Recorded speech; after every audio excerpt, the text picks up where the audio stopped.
Bueno, creo que os habéis complementado muy bien. Yo tengo ya una primera pregunta para las dos, pero la mía puede esperar. Me gustaría saber si alguno de vosotros, de entre el público, tiene algo que preguntar sobre las dos intervenciones.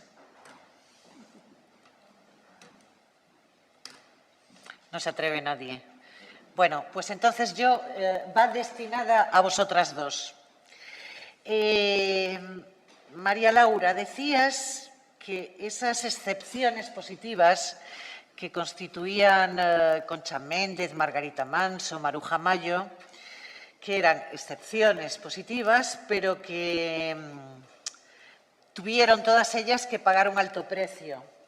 Y tú acabas tu intervención diciendo que qué pasaría si en vez de Maruja fuese Cristino, es decir, qué pasaría si el género se hubiese cambiado. Y yo siempre me he preguntado una cosa.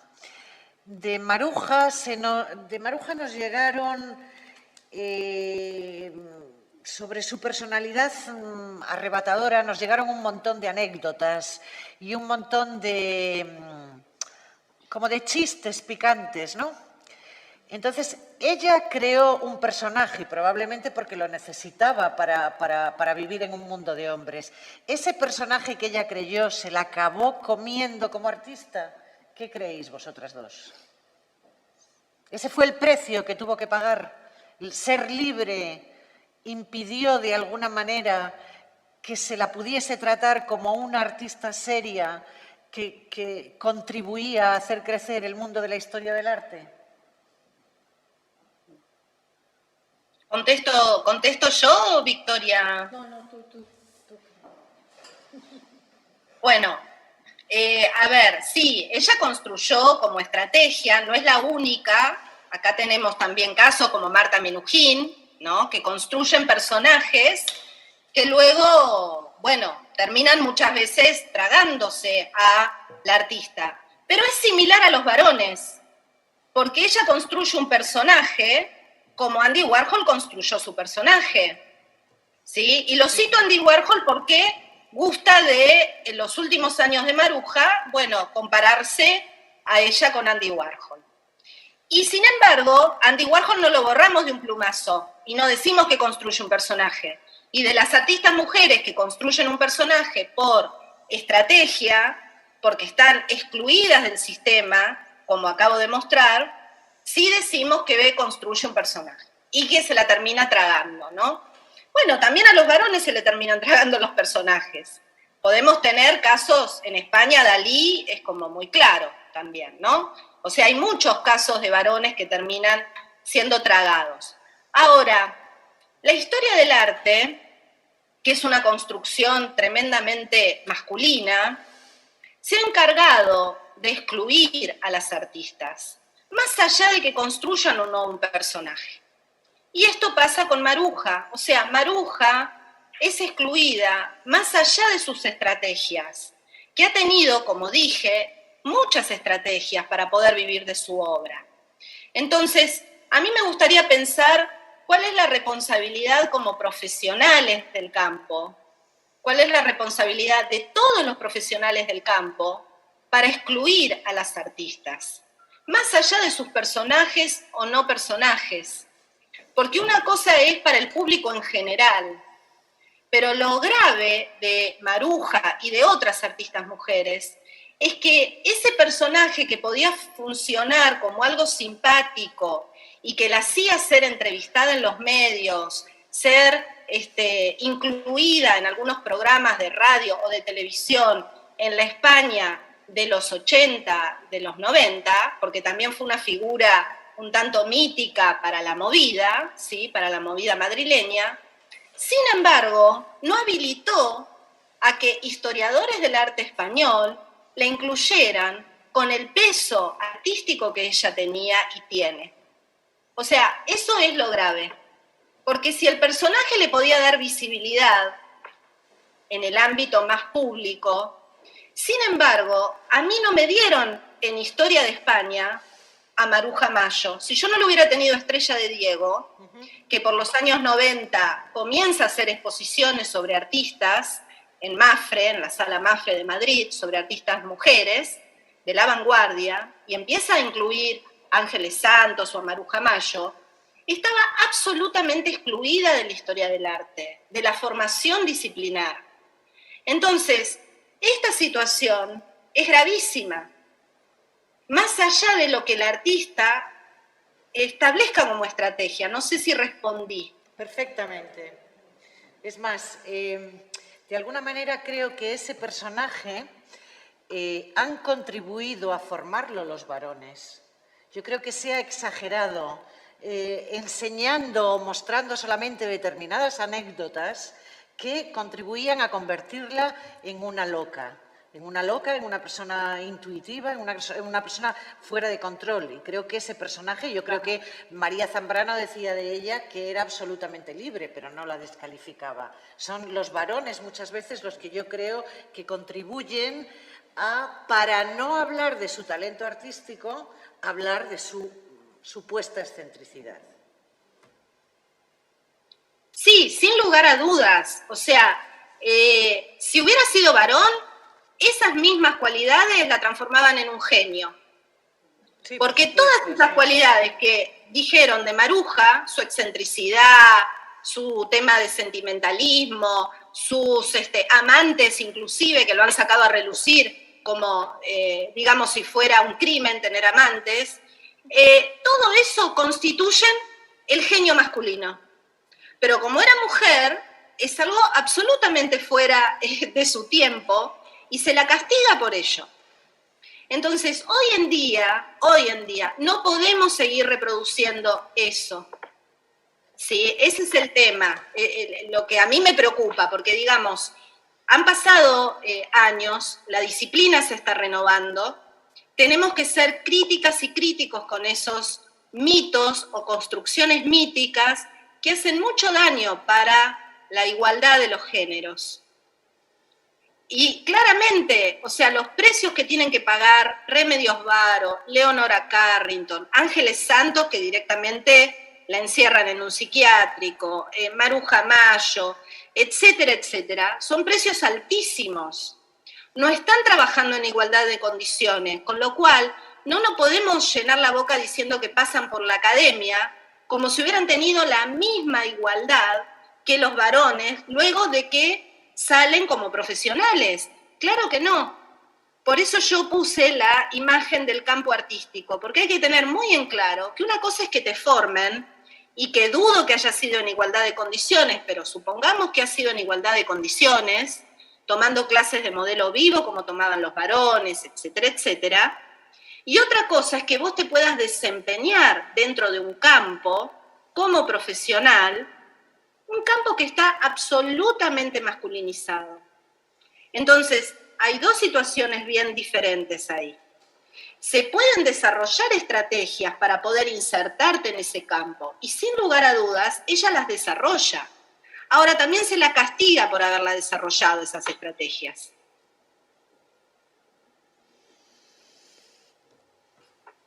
María Victoria. Sí. Completamente de acuerdo. Bueno. Dime. Pregunta a Laura, ya que está ahí en Buenos Aires, si sabe un poco de la polémica de las obras de Mayo que ha surgido en Galicia en los últimos años, concretamente también de la última exposición desarrollada en la LIN, que casi todas las obras, según se comenta, todas proceden de Buenos Aires. ¿Qué opinión tiene ella sobre esas obras, en caso de que las conozca? No escuché la pregunta, porque debe estar muy alejado del micrófono. Si me la pueden volver a transmitir. Ahora tengo el micrófono bien. Yo no sé si estás al tanto, Laura, de los últimos años, la polémica que hay en Galicia sobre la obra de Maruja Mayo, en cuanto a autenticidad, dudosas. Casi toda la obra procede de Buenos Aires. El cúmel fue la exposición que se hizo de Maruja Mayo en la LIN, y me gustaría saber tu opinión. aunque ya sabes que hace poco acaba de salir... La polémica también, escuché, si me puede hablar Teresa, ¿me habló recién o Asunta, que le escuché mejor? Si me puede transmitir la pregunta de la polémica. Recientemente en Galicia ha habido una Sí. importante polémica por Ajá. una exposición que se ha hecho en un pueblo, en una ciudad cercana a Santiago, que saltó en titulares de prensa y en la que parecía que había una veintena o una treintena de piezas supuestamente procedentes de Buenos Aires y que se consideran falsas, que no se sabe bien de su autenticidad. Entonces, Víctor nos preguntaba si tú tenías conocimiento de este tema y alguna opinión al respecto. Bueno, lo que puedo, no conozco a fondo qué pasó con la exposición, pero sí quiero comentar que hace unos años yo había visto aquí una Maruja Mayo para comprar y por supuesto le saqué fotografías, se le envié a Guillermo de Osma y me dijo, cuidado que es un falso y que circulan muchos falsos de Maruja. Voy a hacer una vinculación con la historia del arte y las mujeres artistas. Paradójicamente, siendo excluidas de la historia del arte, teniendo que vivir de muchas cosas más allá de su obra, ¿sí? Por estar excluidas de la historia y del campo artístico, luego, cuando mueren, muchas artistas, esto es bastante frecuente, han tenido ustedes exposiciones recientemente sobre eso, de Sofonis Banguísola, de la Viña Fontana, etc., se transforman en artistas de culto, justamente porque batallaron en su tiempo histórico y se insertaron así a los codazos, trataron de vivir de su obra, no negociaron. Entonces, ¿qué pasa en Buenos Aires o en Argentina? Por lo que me comenta Guillermo, hay muchas copias falsas. Entonces, digamos, bastante copia falsa que aparentemente circulan, con lo cual no me extrañaría con esto que se armó allá la polémica. ¿Por qué? Porque Maruja no tiene el lugar que tiene que tener en la historia del arte, no tiene el lugar que tiene que tener en las exposiciones que se desarrollan en Buenos Aires, pero sí tiene este tufillo de artista de culto, ¿sí?, extranjera, porque siempre se reivindica que ella es extranjera, y que vivió acá 25 años. Entonces, como se la reconoce en Galicia y se la reconoce estos últimos años en España, y se está haciendo el catálogo razonado de sus obras y demás, aquí comienza a ser carne de copistas. Y a mí no me extraña que esto haya sucedido, porque sucede con otras artistas de la historia, entre ellas Judith Leister, por ejemplo, ¿no?, que se la falsificó hasta el cansancio, o Clara Peters, que tuvieron ustedes hace unos años una muestra en el Prado de ella. Esto es bastante frecuente, porque cuando son excluidas y luego les llega un reconocimiento irregular, porque en algunos lugares sí, en otros no, etcétera, el mercado va queriendo entrar, se transforma en una especie de artista de culto y se copian sus trabajos. Y como verán, la firma de ella es muy sencilla también de falsificar. Entonces, esa es mi opinión, ¿no?, desde el desconocimiento de la polémica que se originó en Galicia,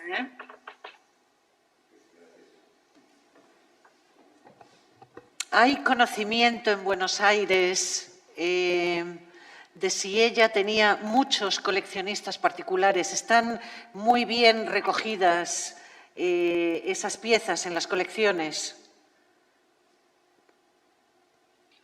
No, yo lo que sé, yo no soy especialista en Maruja, por eso estoy hablando así un poco de las conversaciones que yo he tenido con Guillermo y del relevamiento bibliográfico y documental que hice ya hace unos años.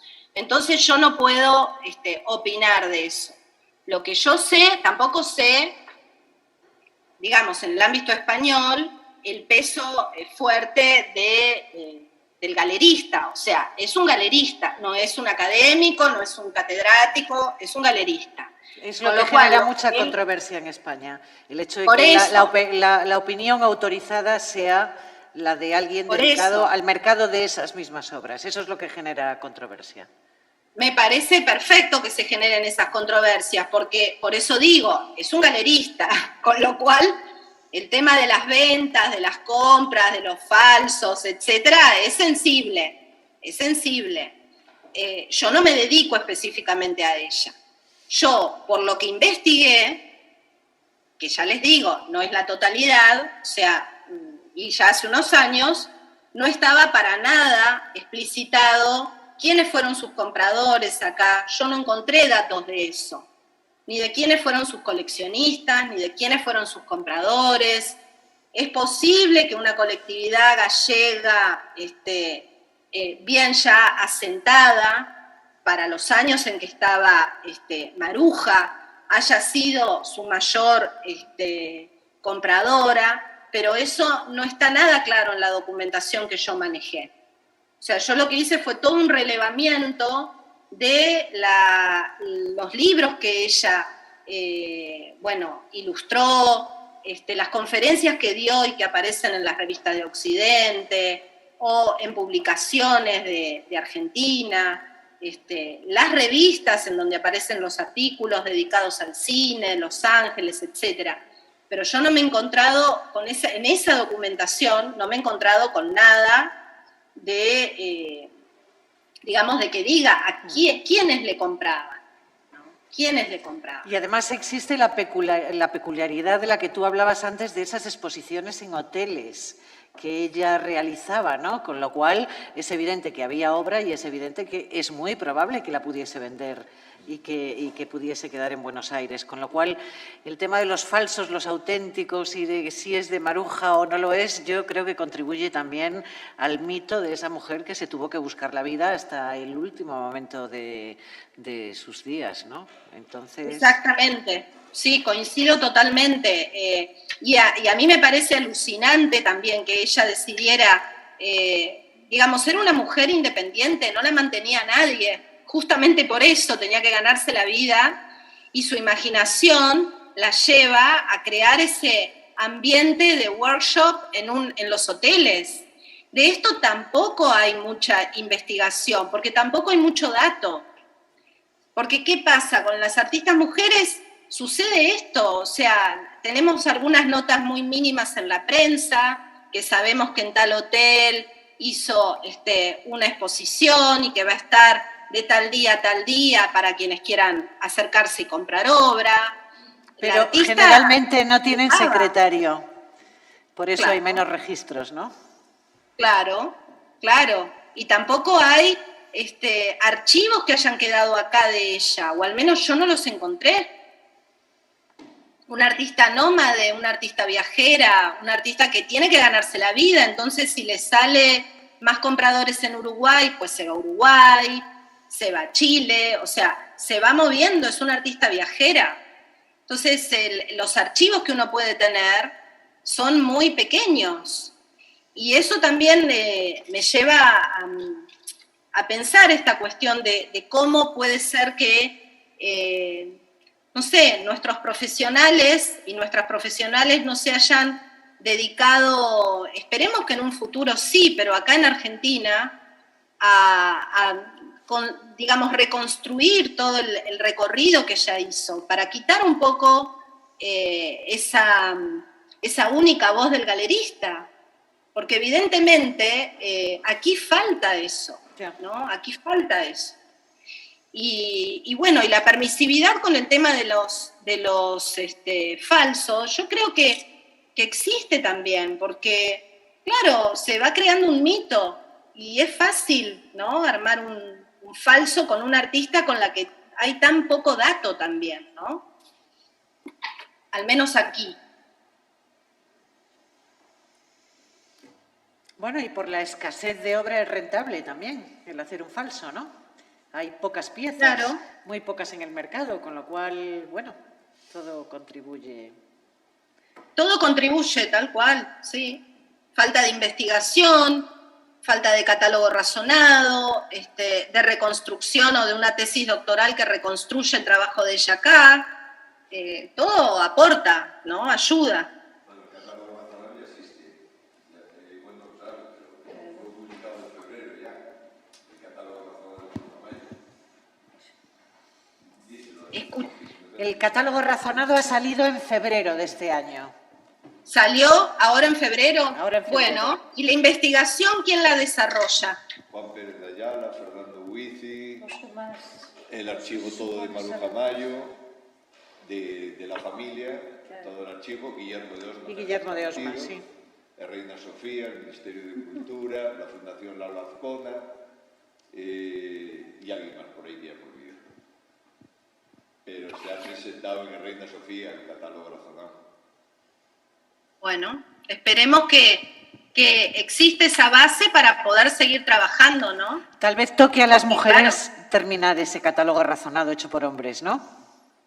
Claro, sí, exactamente. No, sí, revisarlo y cuestionarlo, ¿no? Porque no es palabra revelada también, todo es muy cuestionable, entonces se puede tomar eso como base para seguir trabajando, no como fin.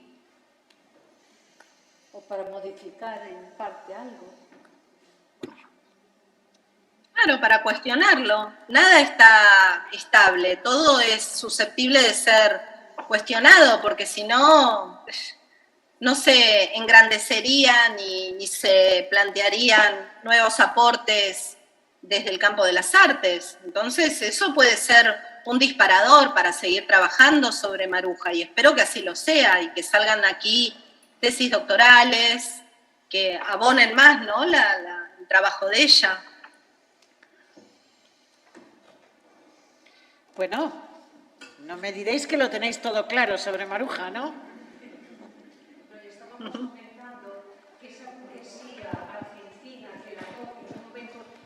Le comentaba a Carmen que esa burguesía argentina que la coge en un momento antes de viajar a Uruguay y a Chile, tendrán obra de ella. Las personas importantes con las que se rodeó tendrán obra de ella. Yo no sé si están en ese catálogo, pero yo creo que hay mucho que decir. Y ahora estamos descubriendo, como decía Laura, esas artistas que, por ejemplo, pintaban a Felipe II y el autor pasaba a ser un caballero, ¿no? Entonces es un trabajo arduo y muy difícil, pero yo creo que sí, como él decía, Víctor, ¿no? A ver si las mujeres o tú terminan ese catálogo que también está hecho por hombres. O sea, a mí me sigue impresionando las críticas de Juan Ramón Jiménez, que la pone como una especie de demonio que le va cambiando la personalidad a muchos hombres importantes que pasan por su vida, empezando por Alberti. O sea que Maruja, aparte de cómo pintase, que a mí me gusta y la valoro muchísimo, yo creo que era una mujer que, con personaje creado o no, tenía que tener una personalidad desbordante y un cerebro muy bien amueblado, ¿eh? Porque poder compartir con personas que han pasado a la historia como grandes literatos, como renovadores de la literatura, de la poesía, del lenguaje, de las universidades, y ella casi arrinconarla y oscurecerla, creo que dice mucho en su favor. Bueno, favor hubo una guerra civil que ganaron los que ya sabemos, 40 años de dictadura, que ayudaron a todo eso, ¿no? Pero después está, o sea, yo creo que es inevitable, y María Victoria lo decía claramente, ¿no?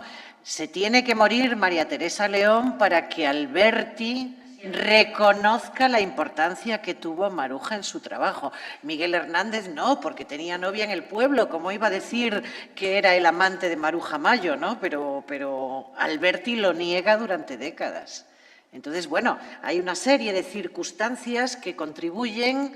Claro, la figura de Maruja Mayo durante la dictadura no era precisamente el ejemplo que quería el régimen, ¿no? Entonces, contra ella yo creo que pelearon muchas cosas, muchas circunstancias.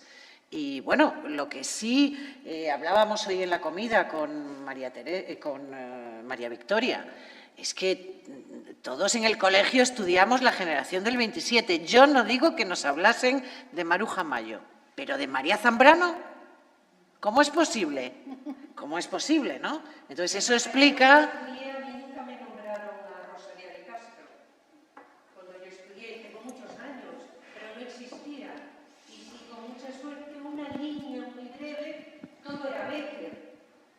Quiero decir que en mi época Rosalía de Castro no existía. Una línea, con suerte, en algún libro, pero sí Bécquer y Volverán las oscuras golondrinas. Pero Rosalía de Castro no existía. Ya. O sea que las mujeres tenemos que reescribir nuestra historia. Es decir, de personas, de mujeres valiosas. Porque, como digo yo, es que en los parlamentos hay muchos hombres grises de los que se habla cada día, pero de las mujeres... normalmente solo de su físico. Sí, sí. Bueno, pues ha sido un placer compartir esto con vosotros. Muchas gracias a la gente que ha venido, la que luego nos seguirá, nos estará siguiendo en directo. Luego esto queda colgado, para mi desgracia, en la página web del Consello, con lo cual se podrá ver una y otra vez. Y bueno, pues a las 2 solo puedo daros gracias. Y bueno, recordar a Estrella, a toda la gente que podía haber estado, que por circunstancias no estuvo, pero sobre todo mi gratitud enorme a las que habéis dedicado vuestro amor al arte, porque no otra cosa, a estar aquí. Gracias a las 2.